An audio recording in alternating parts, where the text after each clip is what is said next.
welcome to a brand new episode of JP Tech Booth. Today, we're going to be doing our very first unboxing.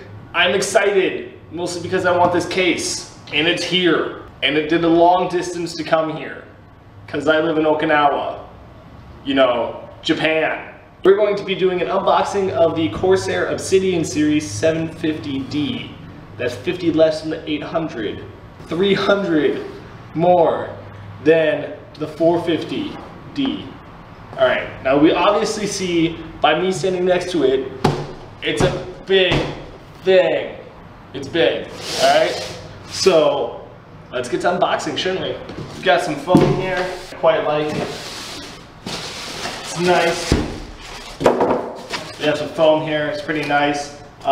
Due to the fact that I do live across a big ocean, you can see here that it's broken a little bit on this piece. Now this piece here looks to be good, intact, held up pretty well. It's pretty thick. You guys see it's about an inch thick all the way around. The top's a little bit thinner. All right, we're back here and we have the case unboxed, completely unwrapped. Comes with a nice little instruction manual, goes in a little bit of detail about it. Just looking at the front here, you'll see, oh, looks like one of my things is already broken. Let's go ahead and take that off. Has some nice plastic on it.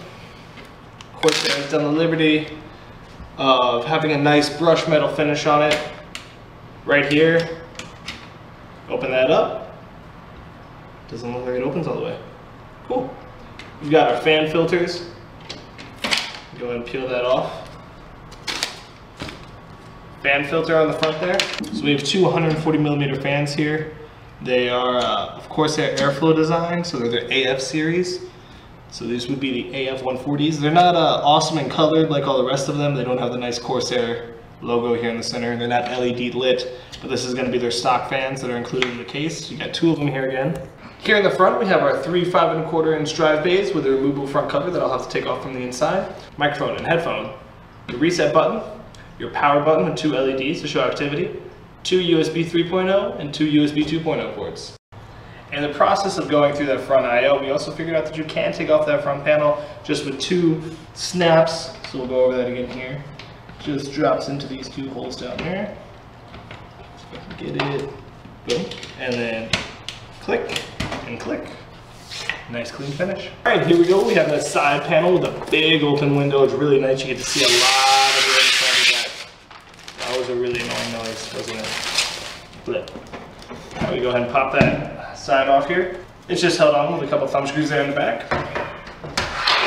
Take a look at the inside. You see plenty of grommets here in the front. You have 9 expansion slots, 2 drive bays. They're quick removable that fit your SSD and HDD drives. Go ahead and pop those in there. These are also removable. You have to take off a couple screws, but you can remove these, put them up here, put them on the side, take it out completely. Here we have our front 3 1/4 inch drive bay. There you go. It's no heart or no tools involved with those. Just pop it in and lock it back into place. Again, the grommets, it fits ATX, mini ATX, micro ATX, and EATX, and XL ATX if you really feel like it. Going on with it, it has a nice big hole that you see here in the back of the motherboard for if you feel like doing some water cooling there. Here on the bottom, you guys can't see it, but there is a removable fan filter. Nice, clean, easy. Also, it's very easy to put back in and out. It actually has its own dedicated slot that it goes into down here where your PCU would sit. That slot is a lot easier than having those little metal rests that you have to slide in there and you might miss and you have to try over and over and over again. This is a lot better. We have a 140mm AF fan that is Corsair's proprietary, awesome, great fans. I love these fans. I'll probably be swapping these fans out in the later build for LED fans, but right now these work just as well. All right, now moving over to the other side here. Take that off. You see that we have plenty of cable management room. That's probably 3/4 to a full inch of cable management room back here.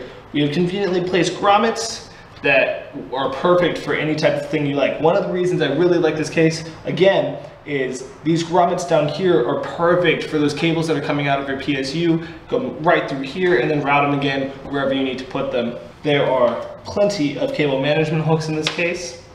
as well as these little nifty things. These right here are dedicated SSD mounts. These just go ahead and pop out, and then they got two little hooks back there. Just pop them back in, just like that. You got 1, 2, 3, 4. You can go ahead and put those any type you like. Down here at the bottom, see if they're through the other side. One of these drive bays. Go ahead and have our box of hardware. Obviously the hardware came out. Sit right here. Comes with some zip ties and screws and standoffs. Everything that you really need to make this case work. Another thing I'd like to point out are these slits right here, these holes that are cut into here, down here. This again is another way that they incorporated cable management into this case, making it to where your case can really be used for an XL or eATX motherboard, so that you can route these power supplies up through here and all your cables up through these slots in case these grommets are covered up. So what you would do is you would go ahead and route your 8 and 24 pin connector through up here to get to your fan headers and the rest of your motherboard. Moving on to the top, you see we have quite a large vent here. It is a magnetic vent, which means it has this filter here, nice and loose and wavy, loosey-goosey. But it is magnetic, so you go ahead and stick that right back on, put it back into place, or you can take it off completely if you really like that look.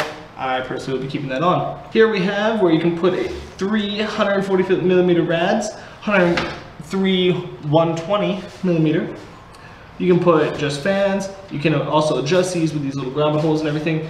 I really like this case. One of the main reasons I wanted to do this review is just there's so much water cooling capabilities with this case that it really leaves your options open for any type of build that you're trying to do, a workstation, a gaming rig, whatever you want to do in this case, you can absolutely fit it in here. Thank you again for watching our review of the Corsair Obsidian 750D. Like this video if you liked it, disliked it if you disliked it, subscribe as always, and please leave your comments below and suggestions.